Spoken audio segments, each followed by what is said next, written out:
আমার বাড়িতে একটা পাগলাই ছিল, আইসা আমার এক হুজুর আমি ওলি আল্লাহর মাজারে বেরিতেছি, আমার পকেটের মধ্যে 120 টাকা আছে, নেন 100 টাকা রেখে আমার কিছু টাকা দেন। আমি পকেট থেকে 100 টাকা রেখে তার 1000 টাকা দিলাম, বললাম যে আপনি আমার জন্য দোয়া করবেন। আমার এক হুজুর আপনার একটা ব্যবহৃত পাগড়ি দেন। দৌড়ে ঘরের ভিতরে গেলাম, বাচ্চার আম্মারে বললাম একটা পাগলা আছে, তাকে পাগড়ি চাইছে, কি করতাম? অসুবিধা নাই, কার মধ্যে কি আছে বলা যায় না, পাগড়ি একটা দিয়া দেন। এবার আমি পাগড়ি একটা খুললা ওই পাগলার হাতের মধ্যে দিয়ে দিলাম। এই পাগলা মানে কি কই জানেন নি? কই হুজুর একটা কথা কইয়া দিয়া যায়, আমার শরীরটা বেশি ভালো না, গড়ি আমার মন টিকে না, রাতের বেলা আমার ঘুম হয় না, শুধু ওলি আল্লাহর দরবারে ঘুরতে বড় ভালো লাগে, লা ইলাহা ইল্লাল্লাহ জিকির করতে বড় ভালো লাগে, নবীর দরুদ পড়তে বড় ভালো লাগে। আমার দেহটার দেহ মনে হয় না, আমি যদি কোনদিন মারা যাই আপনি মেহেরবানি করে একটা লাত্তি মেরে আমার লাশটারে কবরে নামাই দিয়েন। দেখছেন নি ও পাগল তো পাগলই, কি লাইনগুলা দেখেন। এই জন্য সব পাগল পাগল না, কিছু পাগল এমন আছে রে যারা আল্লাহ এবং নবীরে জানের চাইতে বড় বেশি ভালোবাসে। এই সোনারগাঁয়ের মানুষ আমরা নবীরে ভালোবাসি কি বাসি না? নবীর জন্য জীবন দিতে চাই কি চাই না?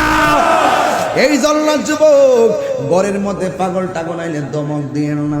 আমার নবী আপনার নবী বলেন দেখবা সালা টালা পইরাইছে, চুল টুলাউলা জাউলা, কিন্তু আমার আল্লাহর বন্ধুদের মধ্যে ম্যাক্সিমাম কুতুবের লক্ষণ এমন পাগল ছাগলের মতোই হয়। কথা কোন ঠিক কিনা? এই জন্য ওলি আল্লাহর দরবারে যারা আছে এদেরকে ভণ্ড বইনা তারাইয়া দিন না। আর আমি আপনি কয় নম্বর আমরা জানা আছে, আল্লাহর ওলিরা না খাইয়া একটা কাপড় পরে বৃষ্টি বাদলা পইরা থাকে, আর তোমার মতন বেড়া লাতি দিতে আসো, তুমি সেগুন কাঠের খাটে ঘুমাও, 3 বেলা ভাত খাও গামলা বইরা, আর তুমি এসে পাগল লাতি দিতে। পাগল কি তোমার বাপের ভাত খাই নাকি? কথা কন নাকি লেগে? আরে কথা বল না কেন? পাগল কে পাগল, পাগল কে পাগল, সব পাগল সব পাগল, কিছু পাগলে মনও আছে, বলো কিছু পাগল আছে, তারা আল্লাহ নবীর প্রেমে দেওয়ানা, তারা আল্লাহ নবীর প্রেমে দেওয়ানা। আমরা কার নবীর প্রেমের দেওয়ানা? আমরা আল্লাহ রাসূলের প্রেমের দেওয়ানা। এই জন্য বন্ধুরে মাটির উপরে তাইকাই মহান রবকে গবেষণা করা লাগবে, মাটির উপরে তাইকাই আমার নবীর মহব্বত গলার মালা বানাইতে হবে।